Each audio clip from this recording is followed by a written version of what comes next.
नमस्कार, जय हिंद, जय भारत।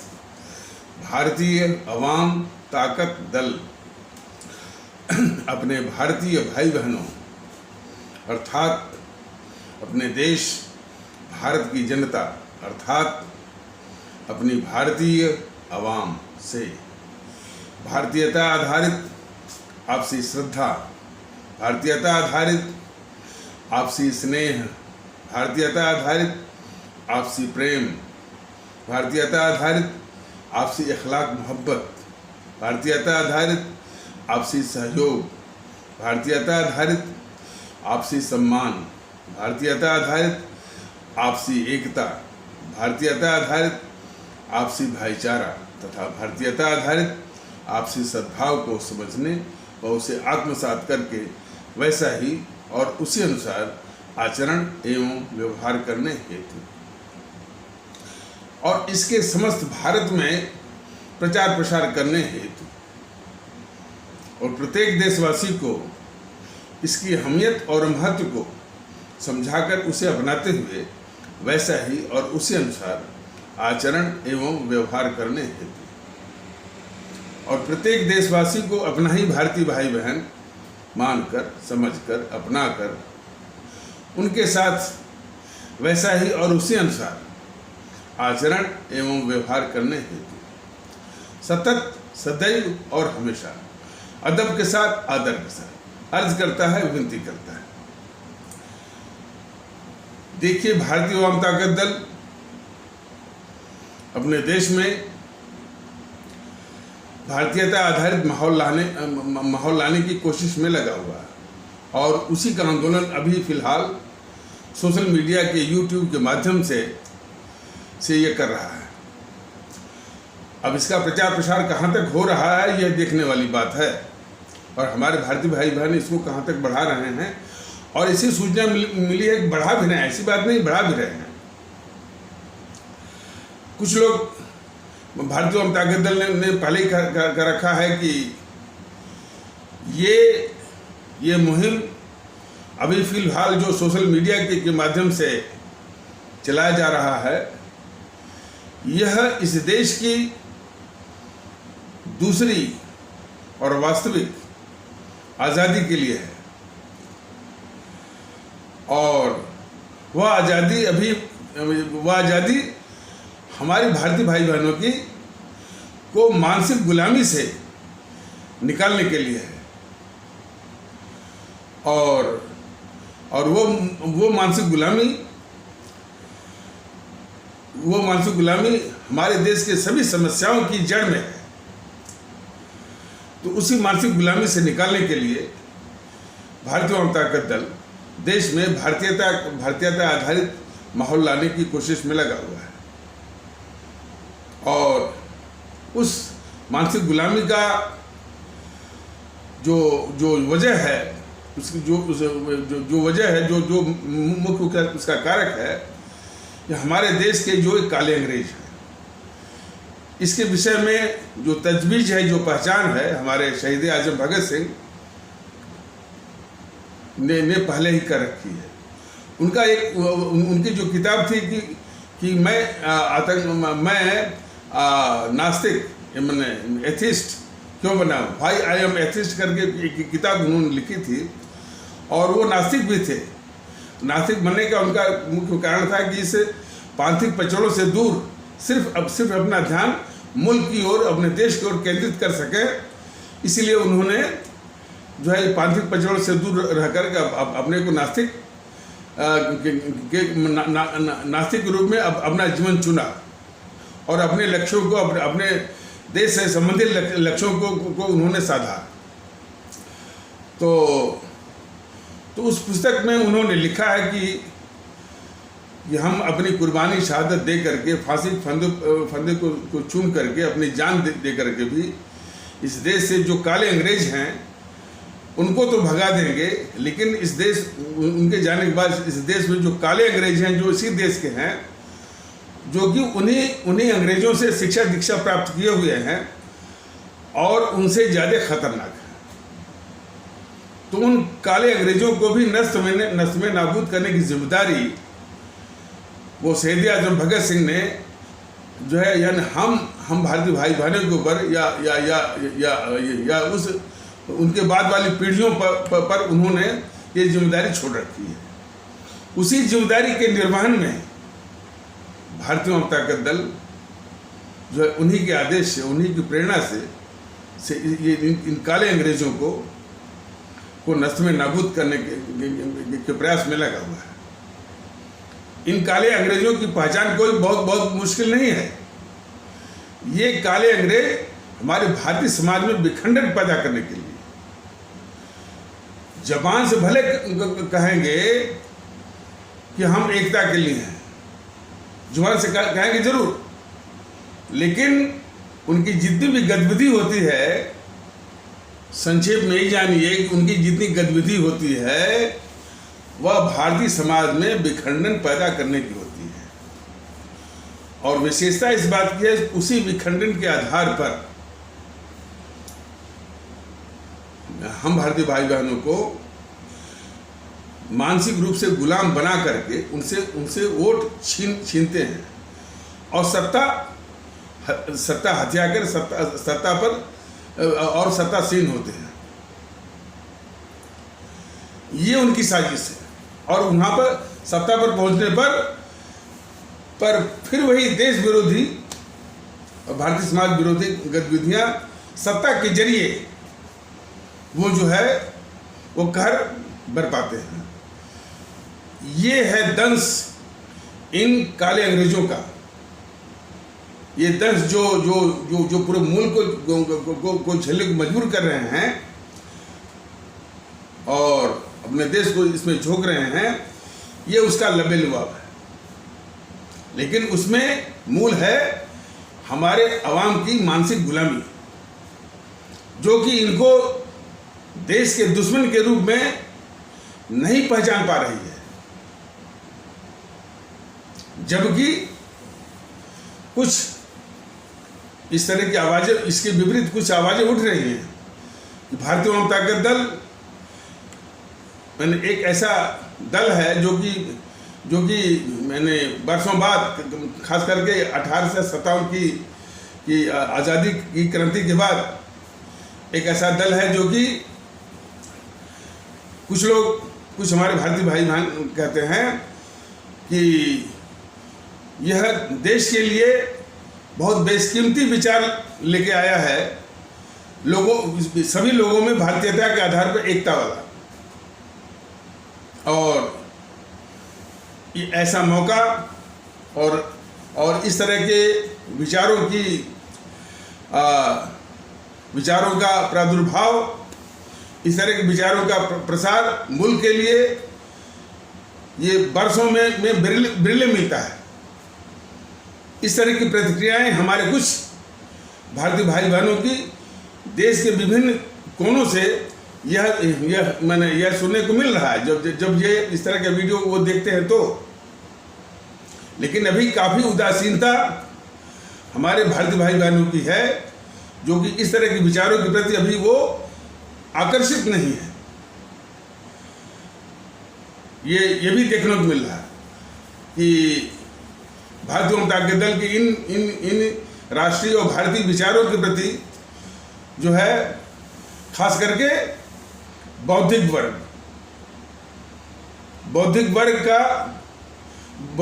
जो है, जो कई रूपों में है। ये बताया गया है कि बौद्धिक वर्ग जो है हमारा सबसे बड़ा रूप है उसका ये नौकरशाह, ब्यूरोक्रेसी, कर्मचारियों का, हमारे जो शिक्षण संस्थाओं में जो उन पदों पर आसीन एकेडमिशियंस, यानी वो lecturer, professor, reader, head of the departments, research scholars, students, विभिन्न शिक्षण वो संस्थाओं के, मीडिया, पत्रकार और जुडिशियरी, इसमें अभी इन राष्ट्रीय विचारों का भारतीय एकता के प्रति जो है ये विचार अभी उनको आकर्षित नहीं करते। वो कभी कभी यानी भारत के प्रति भक्ति की बात करते हैं पाखंड रूप में, लेकिन ये सबको जानना चाहिए कि भारत के प्रति भक्ति का भाव तभी फलीभूत होगा जब हम भारत में एकता की बात करेंगे। सबके बीच में जो है भारतीयता आधारित एकता को स्थापित करेंगे। ये बात वो भूल जाते हैं। अभी संविधान के निर्माण की प्रक्रिया में एक टी.के. शुक्ला करके हैं, हिस्ट्री में थे टी.के. शुक्ला, वो संविधान निर्माण में ही जो है किस तरह की जो है यानी स्वार्थपरक बातों की टकराहट हो रही थी। सब लोग अब अपनी जो सुरक्षा मांग रहे थे कि हम जो है अनुसूचित जात है, अनुसूचित जनजात है, तो हमको यानी क्या सुरक्षा चाहिए, हम जो है ये अल्पसंख्यक हैं तो हमको क्या सुरक्षा चाहिए। तो एक ने कहा भाई आप लोग उस समय भी जिसमें संविधान बन रहा था तो काफ़ी लोगों ने कहा कि ये अलग अलग कुनबों में रह करके यदि आप सोचेंगे और उसका प्रतिनिधित्व करेंगे तो यानी संविधान निर्माण की प्रक्रिया संभव नहीं होगी, देश निर्माण की प्रक्रिया संभव नहीं होगी। आप अपने को भारतीय नागरिक के रूप में सोचिए, तब जाकर के इस समस्या का समाधान होगा। तो वहाँ भी समाधान तभी हुआ जब सबको ये बताया गया कि आप जो है भारतीय नागरिक के रूप में अपनी बातों को रखिए। वही चीज भारतीय जनता दल ये कर रहा है कि सबको भारतीय नागरिक के रूप में सोचने की जरूरत है, एक भारतीय के रूप में व्यवहार करने की जरूरत है।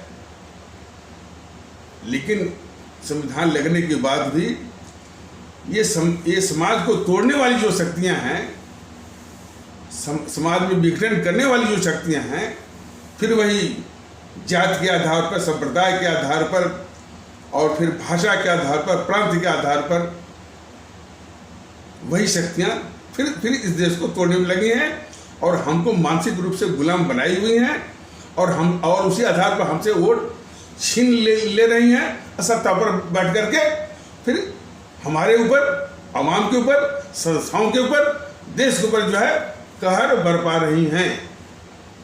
यही लबे लुबाब इसका नज़ारा है। अब इसमें जो पांथिक आधार पर जो तंजीमें बनी हुई हैं वो और इस समाज की दुश्मन है। वो कभी पोज करती हैं कि हम राष्ट्रवादी हैं, कभी कहते हैं हम सनातन की रक्षा के लिए हैं, कभी हम जो है वो हिंदुत्व की रक्षा के लिए हैं और हिंदुत्व की रक्षा ही राष्ट्रवाद है। इस तरह का भ्रम जो है वो देश में फैला रहे हैं। तो ये भारतीय जनता दल सभी भारतीय भाई बहनों के बीच में भारतीय एकता के लिए कटिबद्ध है, प्रतिबद्ध है और उसी मुहिम को चला रहा है अभी YouTube के सोशल मीडिया के जरिए। साधन पर भी वो संघर्ष कर रहा है, साधन हो जाएगा तो आप लोगों के बीच में सीधे आएगा और जितने चुनाव प्रक्रिया में अब से जो है वो भाग मिलेगा। तो सुनने में आया है कोई सर्वेश तिवारी करके है, पता नहीं यानी वो किस संगठन से जुड़ा है पता नहीं, उसको सबसे तकलीफ भारतीय जनता दल से है। देखिए उसकी नजरों में ये वाम दल कितने खतरनाक है, वो उसकी नजरों में वाम दल नहीं खटकते हैं। जीएनपीसी जो है इस देश की सबसे बड़ी अभिशाप है, वो बताया भी गया है। गांधी नेहरू परिवार चांडाल चौकड़ी कांग्रेस जिसको कांग्रेस कहते हैं, वह भी उसकी नजरों में नहीं वो खटकता है। बीजेपी जो सारे दुश्मनों को पाल रही है सिर्फ वोट के लिए, बीजेपी भी नहीं खटकती है। टीएमसी भी नहीं खटकती है उसके नज़रों में। Samajwadi party, RJD, Bahujan Samaj party और एनसीपी, शिवसेना उसके नज़रों में नहीं खटकता। सिर्फ वो दल, भारतीय जनता दल, उसके नज़रों में खटकता है। कहता है कि हम इस दल को ले जाएंगे और हमारा पता ढूंढ लेंगे। पता ढूंढ करके वही मारपीट और हिंसा और चुनाव आयोग के सामने इसकी मान्यता जो है वो खारिज करवाएंगे। मतलब इस तरह की बातें हैं। हालांकि इन बातों से शायद वो सर्वेश तिवारी ऐसे, और ये भी जान लेंगे कि इस रास्ते में सर्वेश तिवारी लोग हजारों जैसे तत्व आएंगे। भारतीय जनता दल को मैंने इनकी परवाह नहीं, इनकी बात ही नहीं करनी है, लेकिन इनके चरित्र और फितरत को अपने देशवासियों को, अपने आदरणीय भारतीय आवाम को बताना आवश्यक है। इस तरह के तत्व हैं। तो सर्वेश तिवारी करके कोई है, पता नहीं कौन है, लेकिन वो अपने उस मानसिकता का परिचय दे रहा है कि वाम दलों को इस देश के लिए खतरा नहीं मानता है। जेएनपीसी को भी इस देश के लिए खतरा नहीं मानता है। बीजेपी जो सारे देश के दुश्मन ताकतों को पाल रही है, उसको भी खतरा नहीं मानता है। समाजवादी पार्टी को भी खतरा नहीं मानता है, टीएमसी को भी खतरा नहीं मानता है, एनसीपी को भी खतरा नहीं मानता है, आरजेडी को भी खतरा नहीं मानता है, बहुजन समाज पार्टी को भी खतरा नहीं मानता है, और डीएमके इत्यादि को खतरा नहीं मानता है।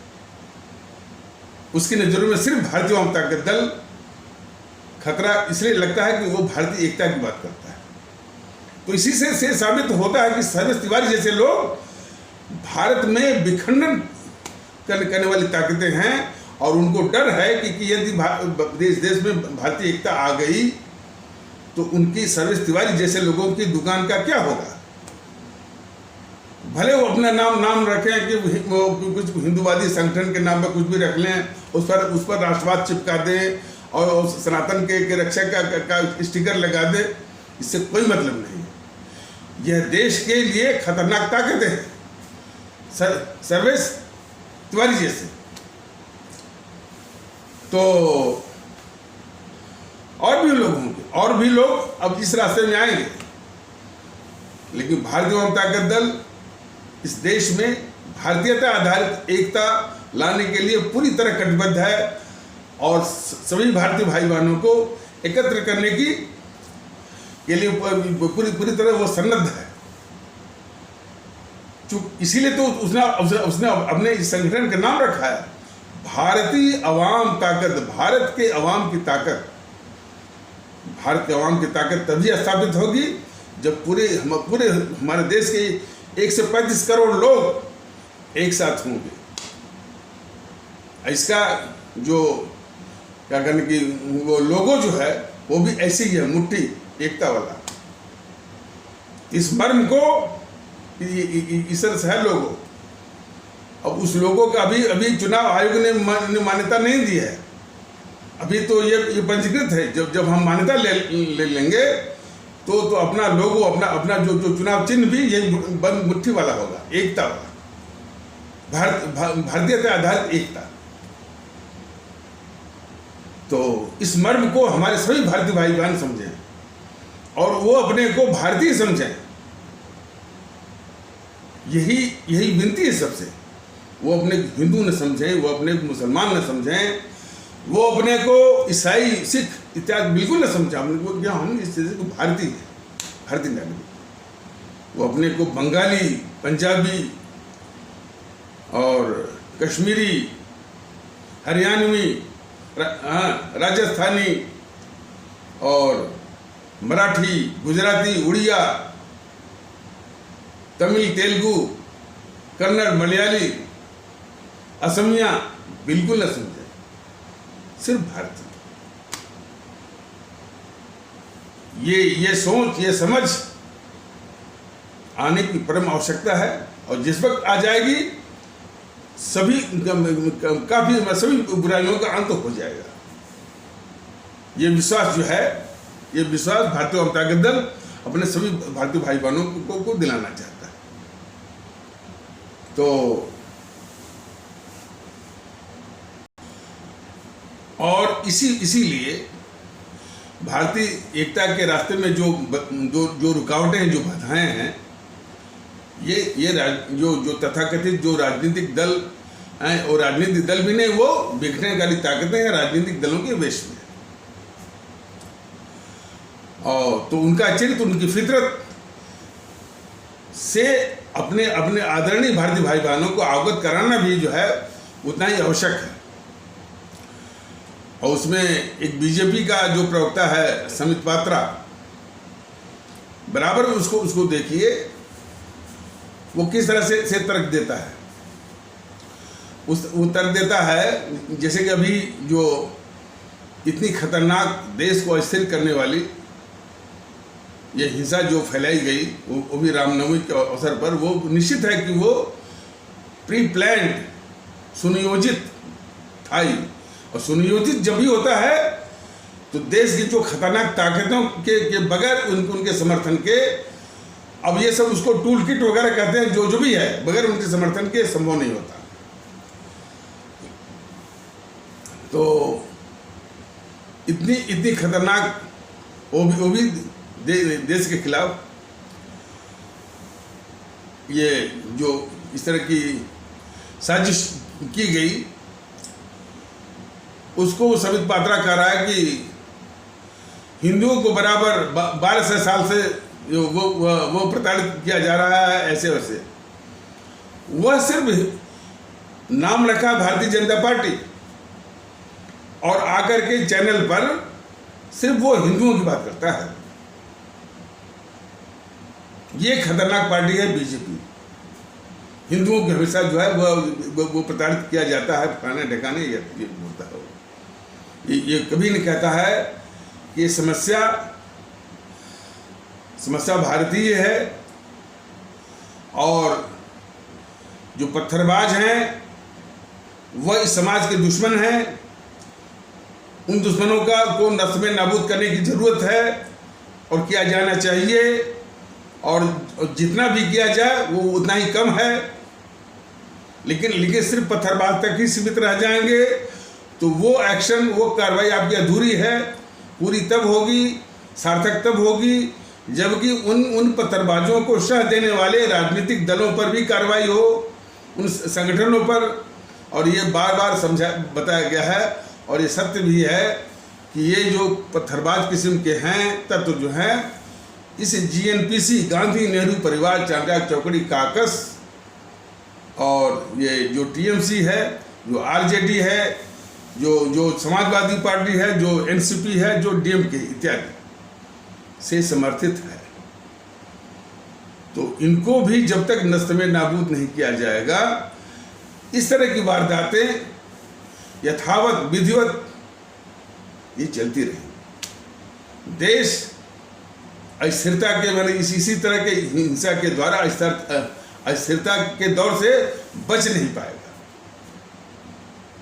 लेकिन जब इन पर कार्रवाई की बात होती है, वहीं से बीजेपी की गद्दारी शुरू हो जाती है।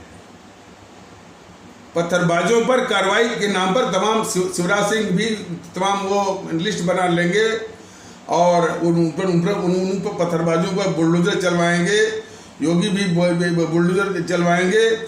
लेकिन उनको कौन ताकत दे रहा है, उन पर कार्रवाई न करके उनको हमेशा बचाने की कोशिश करते हैं। यही गद्दारी है बीजेपी की और मोदी सरकार की मोदी जी। इसको समझने की जरूरत है। और उन पर कार्रवाई के नाम पर क्या कि कुछ आलोचना कि भाई ये जो है वो इन पत्थरबाजों के साथ, इससे काम नहीं चलता भाई। पत्थरबाजी या हिंसा जो है इस देश के लिए अभिशाप है, एक साजिश है, और उस साजिश को अंजाम देने वाले यही सब हैं। GNPC वाले हैं, वामदल वाले हैं, TMC वाले हैं, RJD वाले हैं, समाजवादी पार्टी वाले हैं, NCP वाले हैं, DMK वाले हैं।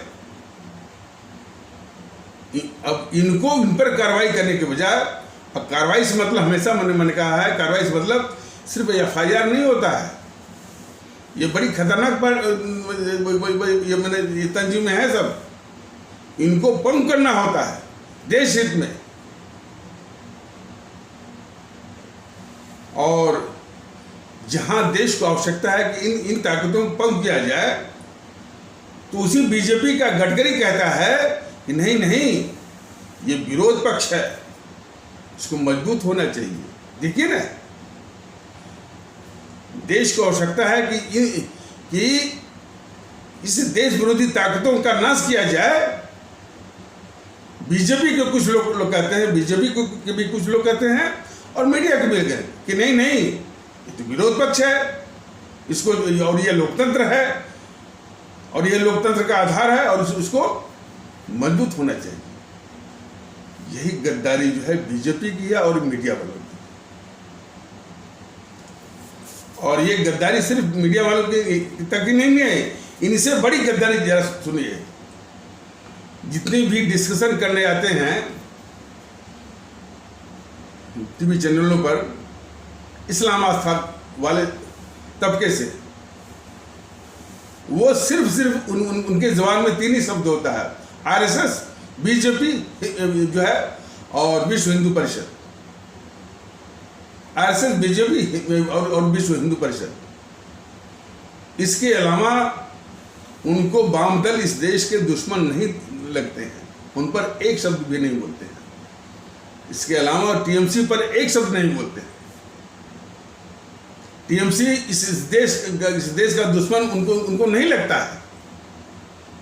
ऐसे बोलने वाले जो इस्लाम आस्था के वाले तबके से जो आते हैं, अंसार रजा और तमाम सभी जितने भी बोलने वाले आते हैं, वह देश के खतरनाक दुश्मन है, जो कि सिर्फ 3 शब्दों पर ही पूरी बहस करते हैं, आरएसएस, बीजेपी और विश्व हिंदू परिषद पर, और पूरा दिमाग खाली कर दिया है। और जो है, न तो उनको देश के लिए खतरा टीएमसी लगता है, न तो उनको देश के लिए खतरा जो है ये जेएनपीसी लगती है, न तो उनके लिए खतरा आरजेडी लगती है, न तो समाजवादी पार्टी लगती है, न तो एनसीपी लगती है, न तो डीएमके लगता है। ऐसे प्रवक्ता भी इस देश के लिए बहुत ही खतरनाक है। उनको भी नष्ट में नाबूद करने की परम आवश्यकता है। जहां इस तरह के पत्थरबाजों को नष्ट में नाबूद किया जाना चाहिए, और उससे अधिक जो है इनको समर्थन देने वाले, इनके साथ खड़े होने वाले तंजीमों को, राजनीतिक तंजीमों को नष्ट में नाबूद करने की जरूरत है। अब ये बचाए कैसे जाते हैं? जो सीधे जो पत्थरबाज हैं, उनके समर्थन में वो असदुद्दीन ओवैसी चला आएगा, और ये सारे प्रवक्ता चले आएंगे। इस्लाम आस्था वाले तबके वाले जो जितने प्रवक्ता हैं, उन्हीं पत्थरबाजों के समर्थन में चले आएंगे। और उन पत्थरबाज जो हैं, उनको जब ताकत देने वाली जो है, उनको जो ताकत देने वाली जो तंजीमें हैं, जीएनपीसी और ये वाम दल और टीएमसी और NCP, DMK, RJD, Samajwadi party, इनको बचाने के लिए बीजेपी है। तो बताइए कैसे जाएगी? और ये बीजेपी इतनी खतरनाक खेल खेल रही है कि इन तंजीमों को, जिन पर कि देश हित में और देश की आंतरिक सुरक्षा के लिए जरूरी है कि इनको नष्ट में नाबूद किया जाए, वो बस इनका बस नाम ले लेती है। जिसे दिग्विजय है, दिग्विजय ने इसको भड़काया, उनको माफी मांगनी चाहिए, एफआईआर कर दिया। क्या दिग्विजय ऐसी खतरनाक ताकत जो है वो एफआईआर से मानेगा? योगी जी ने तो मुख्तार अंसारी को सबक सिखाने के लिए उन्होंने उनकी संपत्तियों पर जो है बुलडोजर चलवाया। क्या दिग्विजय की संपत्तियों पर बुलडोजर चलाने की मंशा है वो बीजेपी वालों की? नहीं है बिल्कुल। क्या राहुल गांधी और सोनिया गांधी, प्रियंका गांधी की संपत्तियों पर बुलडोजर चलाने की मंशा मोदी जी की है? बिल्कुल नहीं है। यही तो है बचाने की। अब मोदी जी, बीजेपी वालों को तो फैसला करना है कि उनके लिए इस देश की आवाम, इस देश की आवाम का महत्व है कि सोनिया गांधी, राहुल गांधी, प्रियंका गांधी, दिग्विजय सिंह, चिदम्बरम इत्यादि को बचाना जो है वो ज़्यादा महत्व है, ज़्यादा महत्वपूर्ण है और ज़्यादा जरूरी है। तो आप लोग देखते होंगे बराबर उनके साथ उठना बैठना, हेली मेली गलबैया सब चलता रहता है।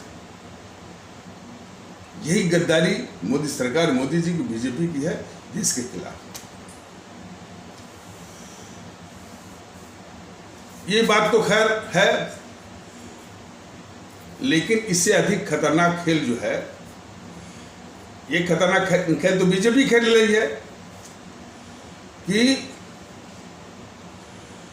भारतीय जनता दल अपने देश में वो भारतीय एकता की बात करती है। ये बीजेपी वाले या बीजेपी के प्रवक्ता वो हिंदू एकता की बात करते हैं। और इतना बड़ा ये षड्यंत्री कह सकते हैं कि हर हिंदूवादी सोच को, एक प्रांतिक सोच को वो राष्ट्रवाद से दिखाने की कोशिश करते हैं। हम आपको बताना चाहेंगे कि कुछ YouTube पर ऐसे यूट्यूबर हैं, वो एक मेजर गौरव आर्या करके, हम उनकी आलोचना नहीं करते, लेकिन उनकी सोच कितनी खतरनाक है। वो वामपंथियों की आलोचना करते हैं, इस्लामी जिहादिस्ट की आलोचना करते हैं, उन दोनों का गठजोड़ की बात करते हैं। यहाँ तक तो सही है, लेकिन इस्लामी जिहादिस्ट जो है, जो कट्टरवादी तत्वों का एक जमावड़ा है हमारे इस्लाम आस्था वाले भारतीय भाई बहनों, जिसके लिए भारतीय जनता दल ने कई बार स्पष्ट किया हुआ है कि हमारे इस्लाम आस्था वाले भारतीय भाई बहनों के तबके का एक हिस्सा, एक टुकड़ा ऐसा है जो कि कट्टरवादी, असामाजिक, हिंसक, भारत विरोधी तत्व है। लेकिन वो आइसोलेटेड नहीं है, वह इन्हीं जीएनपीसी के द्वारा, इन्हीं टीएमसी के द्वारा, इन्हीं समाजवादियों के द्वारा, इन्हीं आरजेडी के द्वारा, इन्हीं एनसीपी के द्वारा, डीएमके के द्वारा पाला जाता है, पाला पोसा जाता है। और जो है जो ये पत्थरबाजी का जो सुनियोजित ढंग से जो पत्थरबाजी की गई है, उसी में ये इस्तेमाल होता है। ये बार बार जो है समझाया गया और इसी को समझने की आवश्यकता है। और यदि वो समझ विकसित हो जाए तो जो हिंदूवादी संगठन जो है, इसके लिए हमारे हिंदूवादी संगठन कौन है, वो बजरंग दल है और हिंदू युवा वाहिनी है इत्यादि है, वो इसके लिए पूरे हमारे इस्लाम आस्था वाले भारतीय भाई बहनों के समाज को निशाना बनाते हैं। ये भी इनकी गद्दारी है, इन सबों की, इनकी बजरंग दल वालों की और युवा वाहिनी की, कि उन कट्टरवादी तत्वों के, कट्टरवादी जो हिस्सा है हमारा इस्लाम आस्था वाले भारतीय भाई बहनों का तबके का जो कट्टरवादी हिस्सा है, जो कि जीएनपीसी, टीएमसी, एनसीपी इत्यादि का के द्वारा जो पोषित, पल्लवित और फिर इस्तेमाल किए जाने वाला देश विरोधी, भारत विरोधी जो वो तबका है, तो कुनबा है, उसके लिए ये हिंदू युवा वाहिनी वाले और बजरंग दल वाले पूरे हमारे इस्लाम आस्था वाले भारतीय भाई बहनों के समाज को निशाना बनाते हैं। ये गद्दारी है इन सबों की। तो ये बताना आवश्यक है कि हाँ, तो मेजर गौरव आर्या करके कोई हैं, वो कदाप इस पर प्रकाश नहीं डालते हैं और इससे बचते हैं कि ये हमारे इन यानी जीएनपीसी और वाम दल इत्यादि जो अभी बताया गया है, इनके द्वारा पोषित पल्लवित हैं जिहादी इस्लामिस्ट जो भारत में है, जो कहर जो है ये बरपा रहे हैं। लेकिन इसके लिए वो बराबर हमारे इस्लाम आस्था वाले भारतीय भाई बहनों को निशाना वो बना रहे थे। और जिस वक्त ये और फिर वो और किस तरह से जो है वो यानी वास्तविकता तथ्यों को घुमाते हैं। मेजर गौरव आर्य जैसे लोग वो वर्णन करते हैं महाराणा प्रताप का, वर्णन करते हैं शिवाजी का। तो ऐसे तत्वों को भारतीय जनता दल ये बताना चाहता है कि हमारा यह देश भारतवर्ष ना तो महाराणा प्रताप से चलेगा, ना तो शिवाजी से चलेगा, ना तो ये अकबर से चलेगा, न तो किसी से चलेगा। ये चलेगा भारत के संविधान से। आदर्श कौन है हमारे इस संविधान का आदर्श कौन है? सुभाष चंद्र बोस, भगत सिंह, चंद्रशेखर आजाद, अशफाकुल्ला, खुदीराम बोस, सुब्रमण्यम भारती, रानी लक्ष्मीबाई, रानी चंद्रिमा, रानी गडलियू, इनके आदर्शों पर और किसी को नहीं देखना है। जहां तक महाराणा प्रताप का सवाल है, शिवाजी का सवाल है, और भी जो ऐतिहासिक हस्तियां हैं उनको प्रणाम है, उनको सम्मान है, लेकिन उनके आधार पर देश नहीं चलेगा। तो मेजर गौरव आर्य जैसे लोगों को भी ये नसीहत है, इसकी बात ना करें। वो जो वामपंथी जिहादिस्ट की बात जो उठाते हैं और अक्सर देखा गया है, तो वो जो है इन जीएनपीसी यानी कांग्रेस, वामपंथी, TMC, RJD, Samajwadi party, Bahujan Samaj party, NCP और डीएमके इत्यादि, और टीआरएस भी आजकल शामिल हो रहा है, इनके द्वारा समर्थित और इन सभी ताकतों को पालने वाला ये बीजेपी और मोदी सरकार, इसी तथ्य को वो छुपा जाएंगे, क्योंकि इसमें जिम्मेदारी आ जाएगी। तो मेजर गौरव आर्य जैसे तमाम ऐसे हैं जो कि इस देश में जहर घोल रहे हैं। ये उसी नमूने पर काम कर रहे हैं जो पुष्पेंद्र कुलश्रेष्ठ जो गद्दारी कर रहा है इस देश में। पुष्पेंद्र कुलश्रेष्ठ ऐसे लोग गद्दार न होते तो असदुद्दीन ओवैसी को मौका नहीं मिलता। ये असदुद्दीन ओवैसी जो है वो भारत विरोधी ही नहीं, जब भी ऐसी बात होती है तो हमेशा ये उपद्रवी तत्वों और देश विरोधी तत्वों के साथ ही ये खड़ा होता है और उसी को डिफेंड करता है ये। लेकिन हमारे आदरणीय भारतीय भाई बहनों, सिर्फ हमारे गुस्सा दिखाने से कुछ नहीं होगा। ये मोदी सरकार जो है इस असदुद्दीन ओवैसी को देश के बाहर नहीं कर रही है। ये मोदी सरकार जो है ये पुष्पेंद्र कुलश्रेष्ठ को देश के बाहर नहीं कर रही है। ये मोदी सरकार ये यति नरसिम्हानंद सरस्वती जैसे लोगों को देश के बाहर नहीं कर रही है। यही गद्दारी है। तो अब समस्या सब यहीं तक सीमित नहीं है, एक बड़े आयाम को भी बताने की जरूरत है। इससे भी बड़ी गद्दारी और देश के लिए खतरनाक खेल जो है इस भारत के, देखिए भारत हमारा बहुत खूबसूरत मुल्क है, इसमें कोई शक नहीं, लेकिन इस खूबसूरत मुल्क को तबाह करने के लिए कैसी कैसी ताकतें, अभी मैंने बताया कि जो हिंदूवाद के नाम पर जो ताकतें हैं किस तरह से भारत विरोधी गतिविधियों में लगी हैं, इसका नमूना अभी आपको बताया गया है। उसी प्रकार जो है ये आपके वाम दलों के द्वारा वाम दलों के द्वारा और जीएनपीसी के द्वारा और टीएमसी के द्वारा, ये तीन मुख्य हैं। उसमें इन समर्थित जो है कट्टरवादी जो तत्व हैं, किसके, हमारे इस्लाम आस्था वाले भारतीय भाई बहनों के तबके के जो कट्टरवादी जो हिस्सा है, वह वाम दलों, जीएनपीसी और टीएमसी के द्वारा समर्थित एक ऐसी तंजीम है। वो खतरनाक खेल क्या खेल रही है कि अब वो हर चीज में वो संविधान की बात करती है।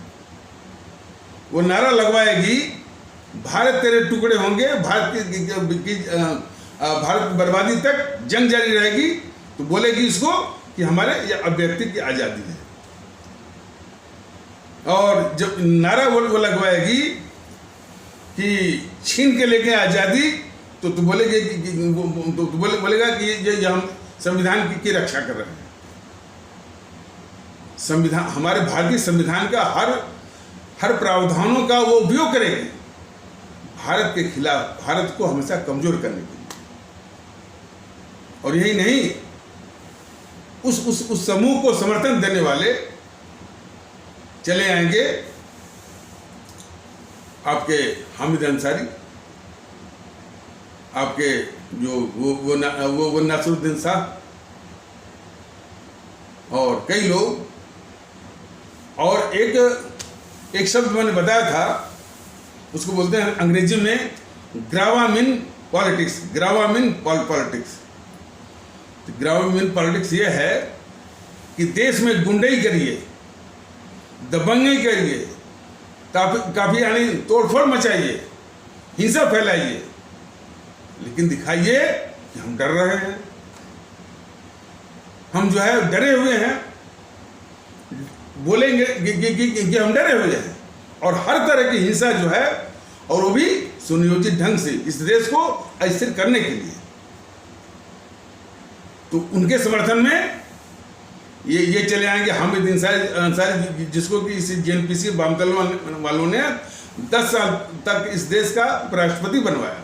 उपराष्ट्रपति के पहले वो ईरान में भारत का राजदूत भी था। तभी ईरान के राजदूत की क्षमता में भी इसकी रिपोर्टें, तमाम रिपोर्टें हैं कि भारत विरोधी गतिविधियों में ये लिप्त था अंसारी। लेकिन हमारे भारतीय भाई बहनों, फिर से मैं अब आपको समझा रहा हूँ और चेतावनी दे रहा हूँ कि हामिद अंसारी को जो है वो मुस्लिम के रूप में मत देखिए उसको। यह वाम दलों, ये जो वाम दल है वो कम्युनिस्ट है, जो कि इस देश के लिए खतरनाक है। तो वो कम्युनिस्ट को रिप्रेजेंट करता है, उसको मुस्लिम के रूप में मत देखिए। तो वह हामिद अंसारी जो है इसी में शामिल रहेगा और इन्हीं के समर्थन करेगा। इन्हीं जो देश में जितना हिंसा फैलाएंगे और पत्थरबाजी करेंगे, गोलियां चलवाएंगे, उन्हीं का समर्थन करेगा। और बोलेगा क्या कि देश के मुसलमान डरे हुए। तो इसी को बोलते हैं अंग्रेजी में ग्रावामिन पॉलिटिक्स। तो और उसी के समर्थन में आपके नासरुद्दीन शाह, कभी आमिर खान, जावेद अख्तर भी चला आएगा। ये शाहरुख, अब देखिए अभी इनकी कहानी जरा देख लीजिए। शाहरुख हैं, आमिर खान हैं, नासरुद्दीन शाह हैं, जावेद अख्तर हैं। ये भूल जाते हैं कि उसी बॉलीवुड में हमारे इस्लाम आस्था वाले भारतीय भाई बहनों के तबके से ऐसी हस्तियां हैं जिनका नाम लेते ही जो है गर्व से सीना चौड़ा हो जाता है। साहिर लुधियानवी साहब का नाम सभी लोग जानते हैं। ऐसे ऐसे उन्होंने गीत दिए हैं, ऐसे इनकलाबी कि उन गीतों को सुन करके मन जो है बहुत द्रवित हो जाता है। तो साहिर लुधियानवी साहब, नौशाद साहब जो संगीत वो निर्देशक रहे हैं, इन्होंने बराबर भारत की बात की है, भारत के संगीत की बात की है। ऐसे ऐसे हस्तियों पर ये सब कलंक है।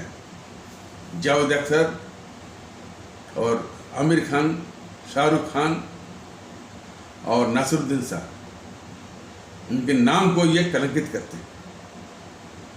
ये भूल जाते हैं। खैर, हमारे देश के लिए वो एक मिसाल हैं और एक लाइट हाउस है, एक जो है आशा की किरण है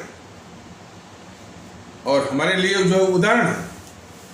और उसी परंपरा को कलंकित करने वाले ये शाहरुख, आमिर खान, और देखिए इतना ही नहीं, ये सब बोलते हैं कि हम लोग मुसलमान के रूप में डरे हुए हैं और तमाम जो है वो टर्की वो चला जाएगा, ये आमिर खान, और उस टर्की जाने के लिए मोदी सरकार उसको पासपोर्ट भी दे देगी। अब पासपोर्ट देने के बाद तब वो आलोचना भी करेगी। टर्की हमेशा भारत के यानी कई मसलों पर, मैंने कश्मीर का मसला हो, धारा 370 हो, 35 हो, उस पर हमेशा भारत विरोधी स्टैंड वो वक्तव्य और इस जो है उगलता है। टर्की जो है उस टर्की में जाएगा। ये आमिर खान इसी देश से वो दौलत कमाया है, लोगों का प्यार कमाया है, शोहरत कमाया है, और इसी देश से वो गद्दारी करता है वो, ये आमिर खान। और वही गद्दारी, और यही नहीं, जो शाहरुख खान है, इसका काफ़ी कनेक्शन एक टोनी अशाई है, शायद वो कश्मीर का ही रहने वाला है। वो पूरे विश्व में भारत विरोधी आयोजन करता है। तो टोनी अशाई के साथ इसका एक व्यापारिक कंपनी में जो है वो साझेदारी है इस गद्दार शाहरुख का। लेकिन आदरणीय भारतीय भाई बहनों, सिर्फ शाहरुख का नाम लिया जाए, आमिर खान का नाम लिया जाए, आपका ये जावेद अख्तर का नाम कि ये देश के गद्दार हैं, तो वहीं तक बात नहीं हुई। इनका विज्ञापन कराने वाली कंपनियां भी तो गद्दार हैं और उनके विज्ञापन को देखने वाले भी गद्दार हैं। गद्दारी की जड़ें जो हैं या उसका कैंसर जहां तक फैला हुआ है। शाहरुख की फिल्मों देखना भी गद्दारी है, आमिर खान की फिल्म देखना भी गद्दारी है देश के खिलाफ, नासिरुद्दीन शाह की फिल्में देखना भी गद्दारी है देश के खिलाफ। तब जाकर के इलाज होगा इन सबों का।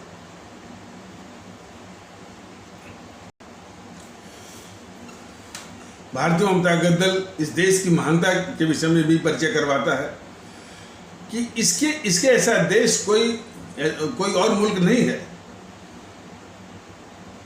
कि जो अपने सभी पंथों का इस तरह से आदर करता हो। ये इसका आदर्श रहा है।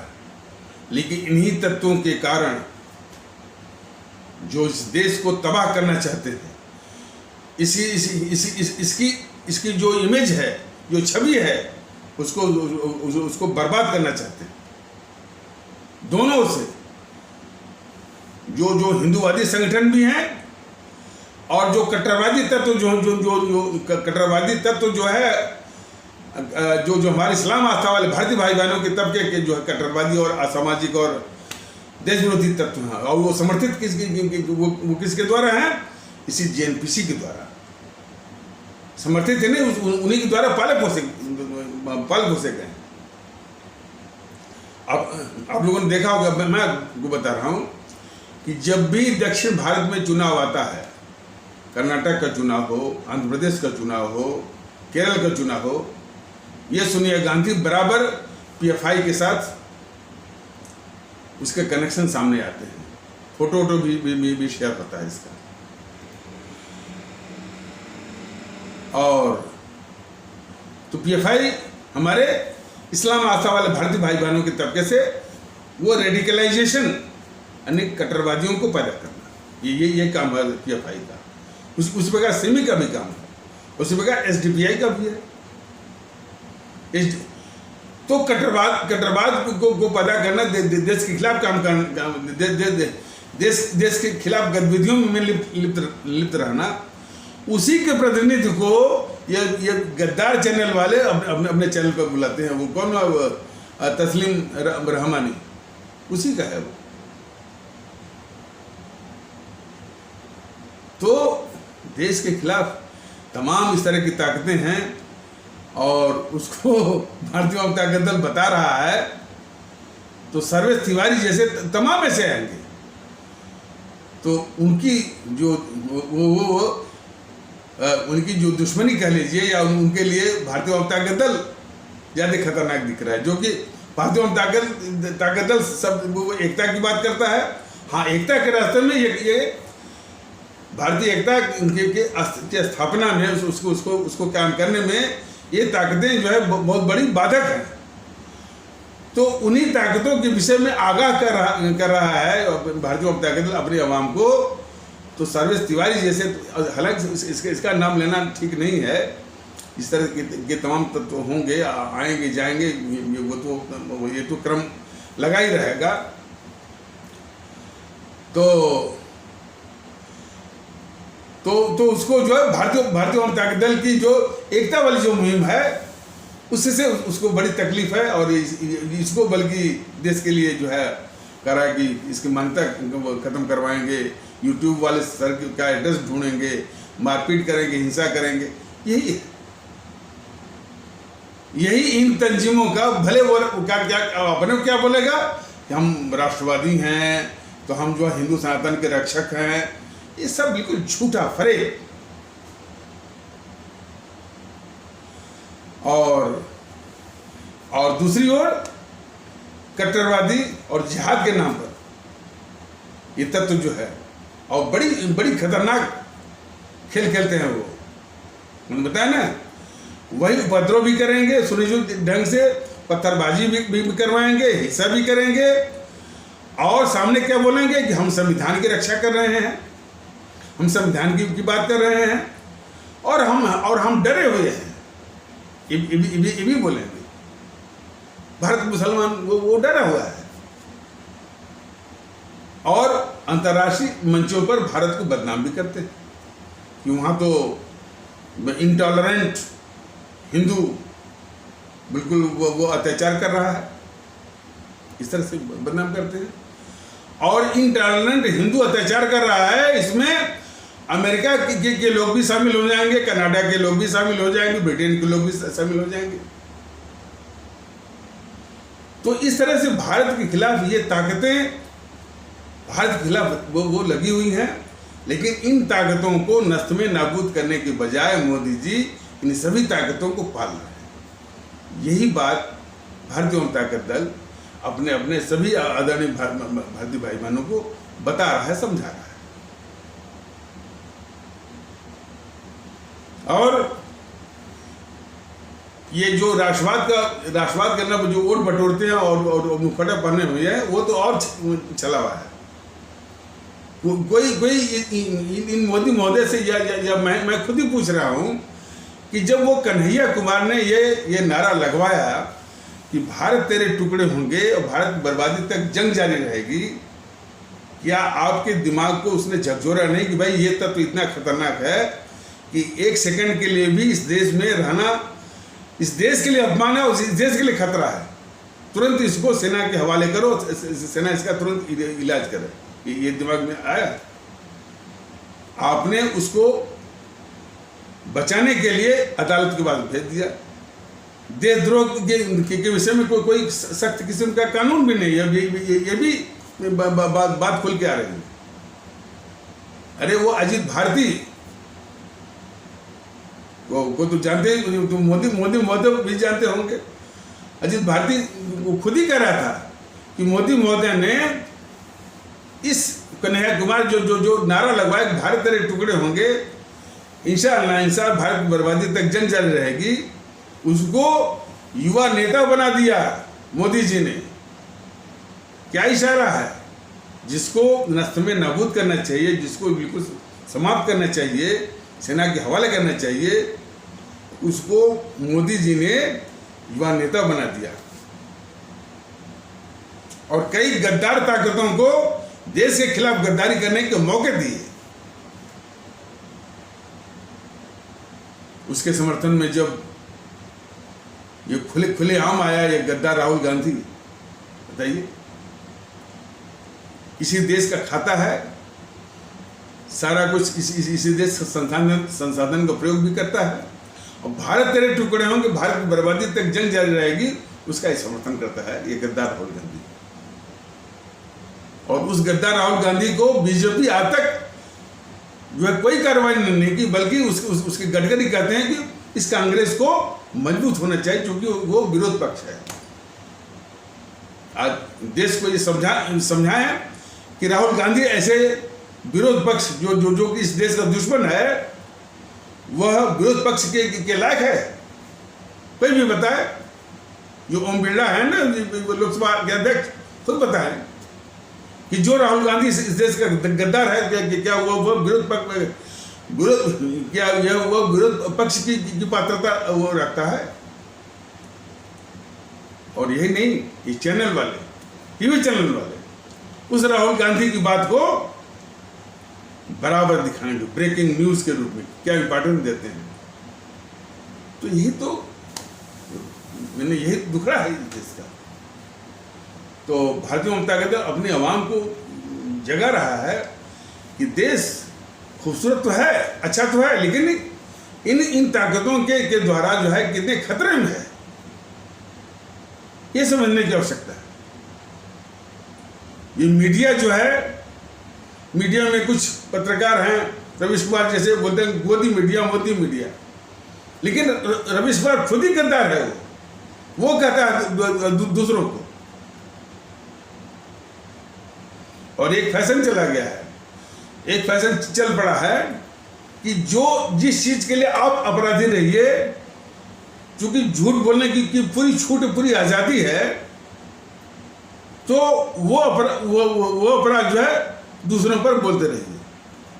अब कोई ये परंपरा कोई आज से नहीं है, जमाने से चली आ रही। इस भारतीय समाज को बांटने वाली जीएनपीसी, गांधी नेहरू परिवार, चंद्रा चौकड़ी, काकस जैसे आप लोग कांग्रेस करते हो, वही है, लेकिन उल्टे आरोप लगाती है इस बीजेपी पर और आरएसएस पर। अब बीजेपी आरएसएस ने ऐसी नीति बना रखी है कि जब भी वो आरोप लगाए तो उस आरोप को स्वीकारो, जवाब मत दो, ताकि जनता में ये संदेश जाए, ये विश्वास जाए कि जो जीएनपीसी वाला जो कह रहा है वो सही है।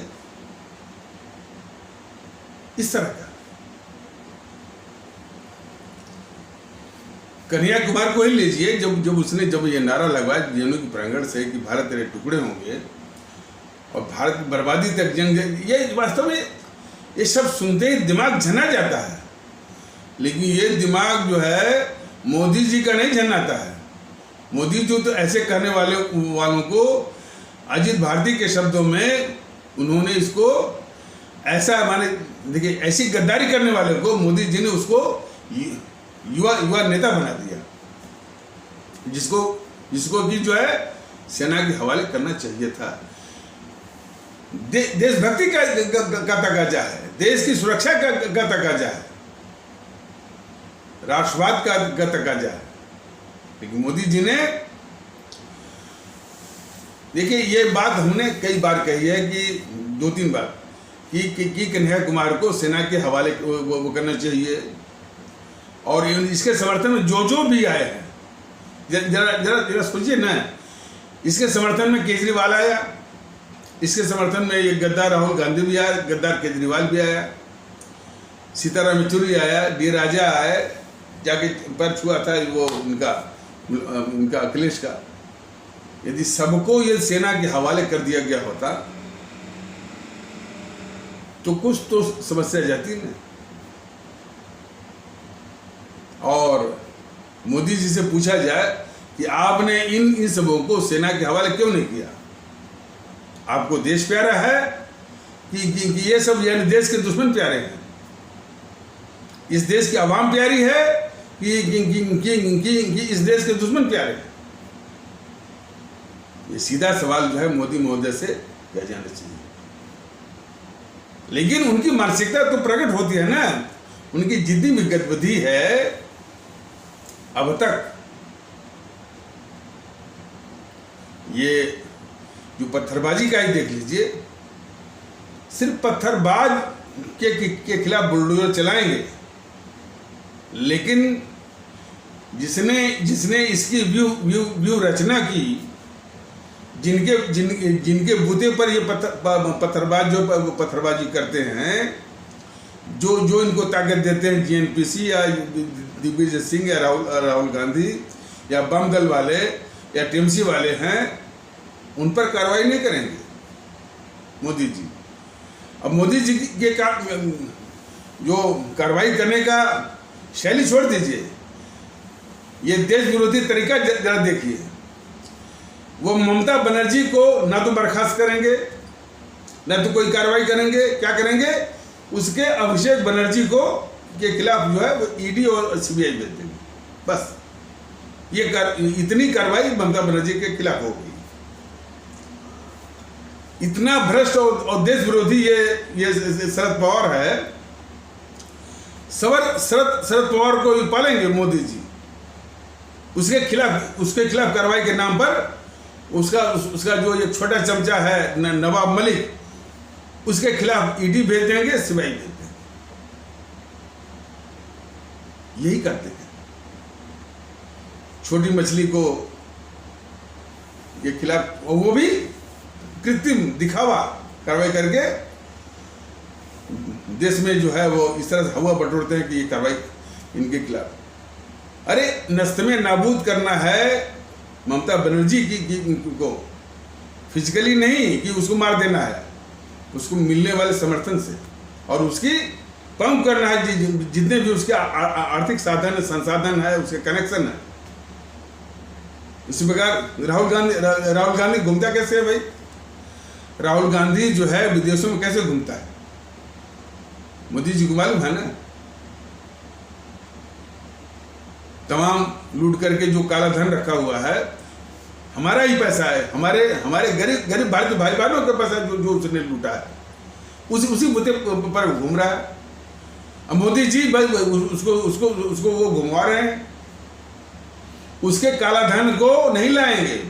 उन्होंने वादा भी किया था 2014 में के चुनाव प्रचार में, वादा भी किया था, लेकिन उसके काले धन को नहीं लाएंगे। उसी काले धन के आधार पर जो है वो कहाँ घूमता रहता है, भारत के बाहर, यानी साल के 9 महीने बाहर घूमता रहता है। लेकिन वो बाहर घुमाने में मोदी जी का हाथ है। ये तो राष्ट्रवादी हैं। यदि उसके काला धन को भारत में ला दिए होते और भी उसके आर्थिक संसाधनों को स्पीच करके इस देश में लगाते, तो कम से कम महंगाई तो नहीं होती ना। लेकिन अपने अवाम जिसने इनको प्रधानमंत्री बनवाया, उस अवाम को महंगाई के रूप में पीसेंगे। लेकिन देश के दुश्मन राहुल गांधी या सोनिया गांधी के द्वारा लूटे गए कालाधन को नहीं छुएंगे। और ये बात तो सिर्फ ये भारतीय जनता दल कर रहा है। बीजेपी वाले नाम नहीं लेते हैं, सिर्फ बीजेपी वाले ही नाम नहीं लेते हैं। कोई भी मैंने, चाहे वो समाजवादी पार्टी का प्रवक्ता हो, चाहे वो टीएमसी का प्रवक्ता हो, चाहे एनसीपी का प्रवक्ता हो, चाहे उद्धव ठाकरे के शिवसेना के प्रवक्ता, कोई नहीं कहता कि भाई ये जो है जेएनपीसी कांग्रेस की लूटी हुई लूट करके जमा किया हुआ कालाधन को कम से कम उसी को ला दो, और जो है डीजल में सब्सिडी दे करके हमारी महंगाई से जो पिस रही है हमारी जनता को राहत दो। कोई नहीं कहता, बस महंगाई। तो ये सब भी कितने बड़े गद्दार हैं ये वाले। और इस्लाम आस्था से जितने भी प्रवक्ता आते हैं, अंसार रजा टाइप का, वो कितना झूठ बोलता है। वो कह रहा था एक बार कि 8 साल हो गए मोदी जी को, एक काम गिना दीजिए विकास का।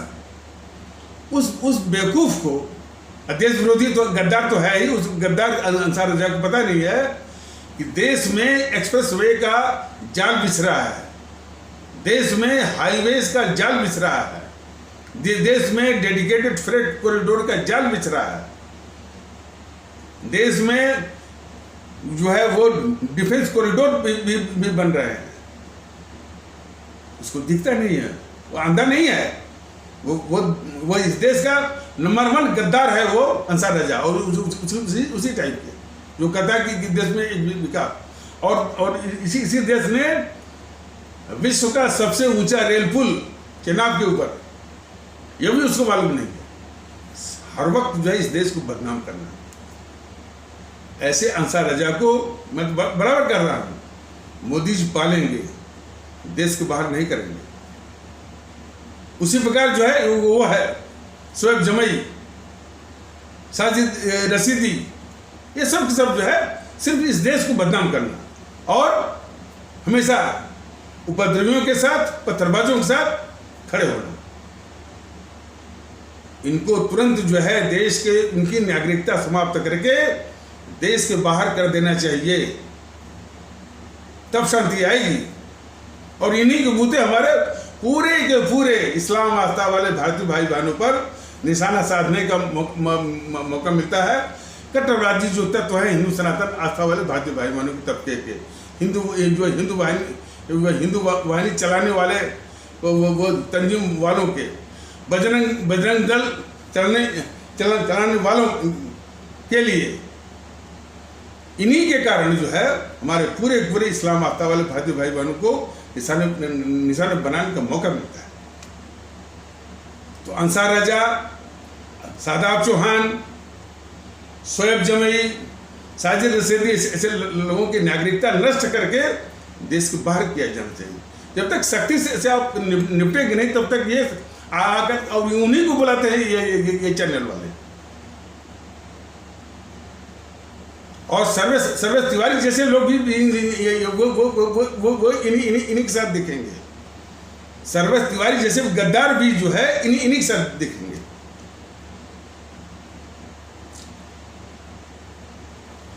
तो बात हो रही थी कि वो कन्हैया कुमार कि जब वो कहा कि भारत के टुकड़े होंगे, भारत, वास्तव में ये चीजें दिमाग को कितना स्टर करती हैं, कितना दिमाग को क्या कहने की वो माने झंझना देती है। जिस मुल्क से हम लोग इतना प्रेम करते हैं, तो कहता है नहीं इसके टुकड़े होंगे सरेआम। अब मोदी जी पर असर नहीं हुआ। और जब इन्होंने सेना के हवाले नहीं किया, अदालती प्रक्रिया में उलझा दिया, तो 36 महीने में तो उसकी चार्जशीट बनी, और उसके बाद 9 महीने लेकर के उस फाइल पर बैठ गया गद्दार केजरीवाल। और केजरीवाल को भी यदि सेना के हवाले कर दिया गया होता तो इसकी नौबत आती, आम आदमी पार्टी जो है समाप्त हो गई होती, एक अभिशाप तो चला गया होता। लेकिन दुखड़ा तो इसी बात का है कि सारे अभिशापों को पालने का का षड्यंत्र ये करना है मोदी जी को। यही तो इनका राष्ट्रवाद है। मोदी जी के राष्ट्रवाद का मतलब समझ रहे ना कि जितनी भी देश विरोधी ताकतें हैं, चाहे वो आम आदमी पार्टी का वो केजरीवाल हो, चाहे ये राहुल गांधी इस देश का गद्दार हो, चाहे टीएमसी इस देश के गद्दार हो, चाहे शरद पवार इस देश के गद्दार हो, सबको पाल के रखना, ये मोदी जी का राष्ट्रवाद है। लेकिन भारतीय जनता दल अपने आवाम को समझा रहा है महत्व, इस महत्व जो है, इंपॉर्टेंस या प्रायोरिटी इस देश की है, आवाम की। आवाम का चेहरा देखिए और इन देश विरोधी ताकतों को नष्ट में नाबूद करने की आवश्यकता है। तो इन्होंने उसको अदालत को सौंप दिया, 36 महीने में चार्जशीट बनी, और उसके बाद 8-9 महीने फिर ये फाइल लेके बैठ गया ये गद्दार केजरीवाल। और इसके बाद फिर जमानत मिली इसको। देखिए कैसे कैसे बड़े गद्दारी हो रही है देश के खिलाफ। इस कन्हैया कुमार को दिल्ली हाई कोर्ट जो है वो जमानत दे रही है, और जमानत देते समय जो है वो फिल्मी गाना लिख रही है। पता नहीं कौन जज था, पता नहीं, समझ में नहीं आ रहा है। वो दिल्ली हाईकोर्ट का जज जो है इस गद्दार कन्हैया कुमार को जब जमानत दिया तो फिल्मी गाना लिखा, वो भी फिल्म उपकार का। अब इसके बाद देश के खिलाफ गद्दारी करने वाले जैसे गद्दारों का तांता लग गया।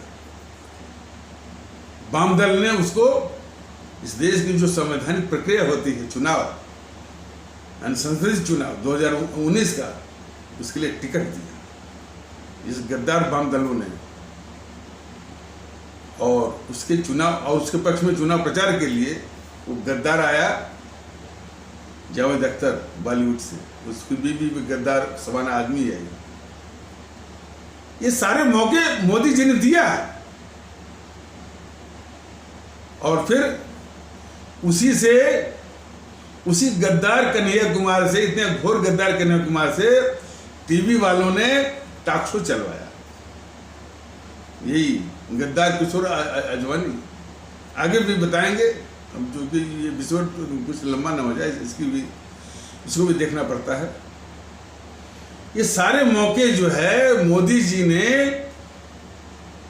उस कन्हैया कुमार, जो गद्दार कन्हैया कुमार के पक्ष में सारा माहौल बनाने के लिए ये सारा मौका दिया मोदी जी ने। तो ये मोदी जी की जो है इस देश के खिलाफ गद्दारियों की एक लंबी लिस्ट है। बाकी तो जो है नेहरू के गद्दारियों को छिपाना, इंदिरा गांधी के गद्दारियों को छिपाना, राजीव गांधी के गद्दारियों को छिपाना सिर्फ मोदी जी की नहीं, एक था अटल बिहारी वाजपेयी, वो भी। ये असली चरित्र है बीजेपी का। यह देश को जानना बहुत जरूरी है। ये राष्ट्रवादी हो नहीं सकते कभी भी, राष्ट्रवादी है ही नहीं, ये देश के लिए अभिशाप है। तो हमारे भारतीय भाई बहन सिर्फ भारतीयता की बात करें। और इसके प्रवक्ता आता है, ये समित पात्रा बोलता है वो हिंदू प्रताड़ित। अरे भाई, इस देश का नागरिक के रूप में देखो ना। इसको बार बार कहा जा रहा है कि भाई जो अपराधी है, जो आतंकवादी है, आतंकवादी है।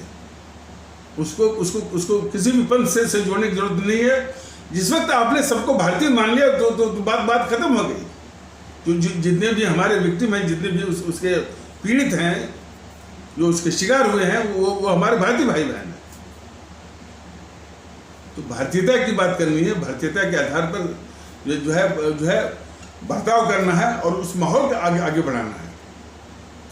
और इसी यूट्यूब के संदेश को, और जितने भी बड़े हैं, जो करीब 940 से ऊपर है, इसको अधिक से अधिक बढ़ाइए। अभी इसकी संख्या वो कम दिख रही है, बहुत ही कम दिखती है। इसको आगे बढ़ाइए। यह दूसरी आज़ादी की लड़ाई है इन काले अंग्रेजों के खिलाफ नहीं, इन काले अंग्रेजों को नस्ल में नाबूद करने के लिए और अपनी आवाम को मानसिक गुलामी से निकालने के लिए। जैसे कि उन्होंने आह्वान दिया था ना हमारे परम आदरणीय राष्ट्र महानायक, राष्ट्रभक्त शिरोमणि नेताजी सुभाष चंद्र बोस ने, कि तुम मुझे खून दो, मैं तुमको आज़ादी दूंगा। बात सही है। उन्हीं के आशीर्वाद से, उन्हीं की प्रेरणा से भारतीय जनता दल कर रहा है कि आप अपना व्यक्तिगत स्वार्थ त्यागिए, अपने व्यक्तिगत स्वार्थ दीजिए। भारतीय जनता दल आपको असली और दूसरी आज़ादी देगा, आपको मानसिक गुलामी के दलदल से निकाल करके। तो इन्हीं आवश्यक शब्दों के साथ इस आवश्यक परिचर्चा को यहीं पर विराम दिया जाता है। तब तक के लिए नमस्कार, जय हिंद, जय भारत।